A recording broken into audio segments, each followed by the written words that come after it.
Print with no margin. Printing a Word document with no margins sounds like a fairly easy task, but it can be a little tricky depending on your settings.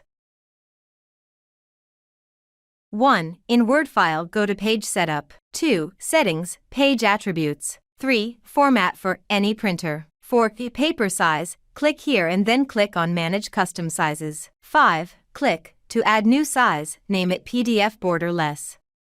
6. Set the paper size as 210 mm by 297 mm, or 8.27 by 11.69 inches, for A4 size, and 215.9 mm by 279.4 mm, or 8.5 by 11 inches, for US letter size. 7. Make sure non-printable area says user-defined, and change margins in boxes to 0.